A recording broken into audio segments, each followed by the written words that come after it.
ya mungkin akan terlihat ada kenaikan di sektor lainnya Pak gitu. Kita kan kaya sekali juga dengan alamnya Pak ya. Gitu. Jadi ya mohon maaf nih, bukannya mau apa-apa, tapi UAE kemarin udah mau jalanin kasino Pak. Coba negara Arab menjalanin kasino itu kan maksudnya mereka out of the box banget gitu ininya, apanya lembaga dan KL-nya lainnya kan out of the box. Nah, kita juga pasti punya tuh out of the box.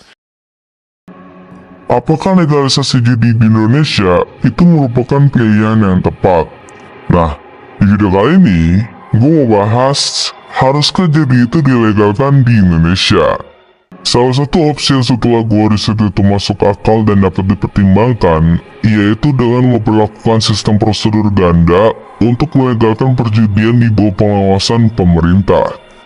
Well, apa sih prosedur standar ganda itu? Jadi prosedur standar ganda itu diartikan sebagai sistem legalitas dengan menerapkan beberapa prosedur tertentu, yang mana ini menitik beratkan pada kontrol dan akses pemerintah terhadap sesuatu yang dianggap merugikan. Ya contohnya itu mungkin yang kita lihat sekarang yaitu industri rokok. Melalui legalisasi rokok, pemerintah itu bisa melakukan monitoring terhadap perusahaan rokok, memberantas rokok ilegal, dan juga mengenakan biaya cukai.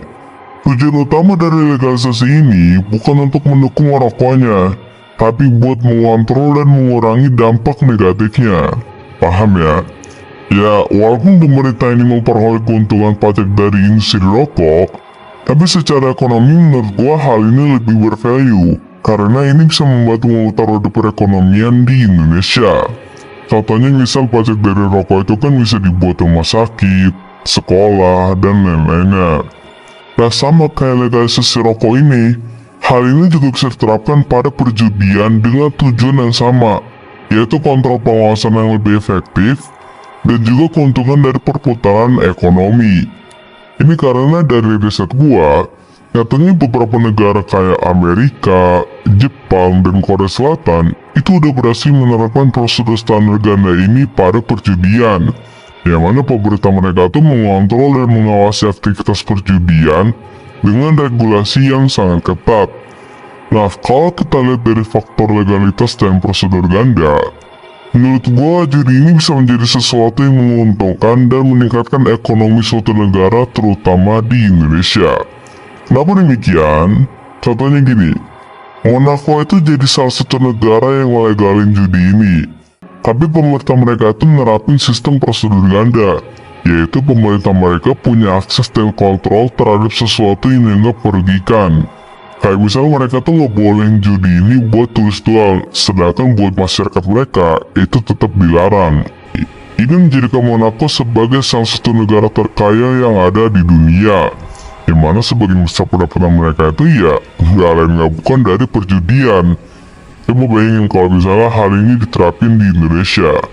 Indonesia tuh punya banyak pengguna judi, jadi kalau dilihat dari pajaknya, ya memang judi ini pajaknya gede banget, bahkan ngalahin pajak-pajak dari barang atau jasa yang lainnya.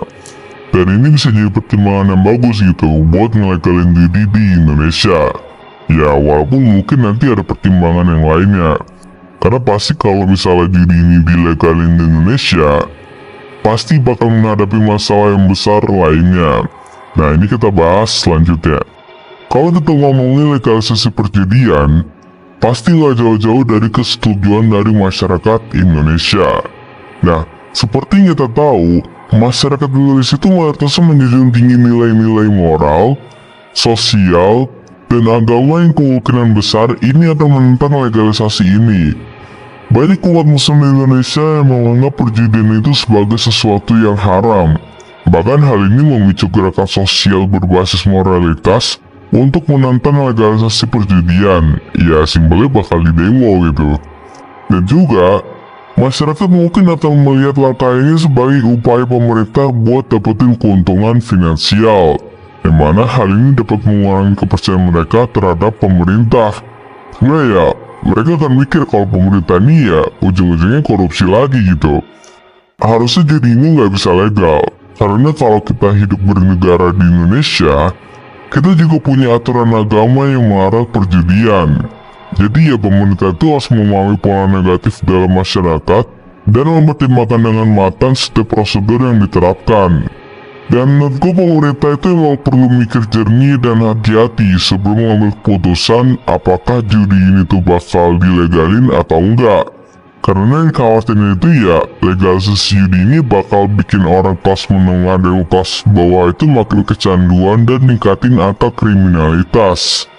Bayangin aja, kalau judi ini masih belum dilegalin kayak sekarang, itu kan masih mudah diakses ya.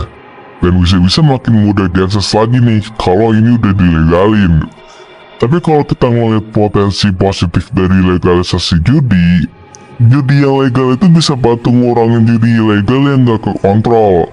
Karena dengan regulasi yang jelas, pemerintah tuh bisa awasin dan atur aktivitas perjudian. Biar ya nggak ada kejahatan yang terkait sama judi ilegal dan mudah diakses.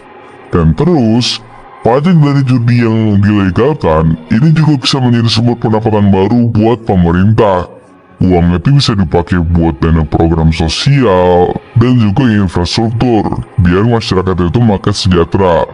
Dan tapi, buat mencapai hal ini, regulasinya itu harus super ketat.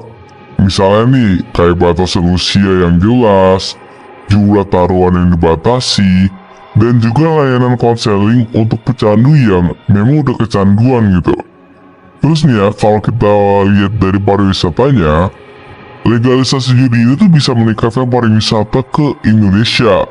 Karena bayangin aja, kalau misalnya judi itu dilegalin di Indonesia, jelas dong pasti banyak turis yang datang ke Indonesia untuk main judi.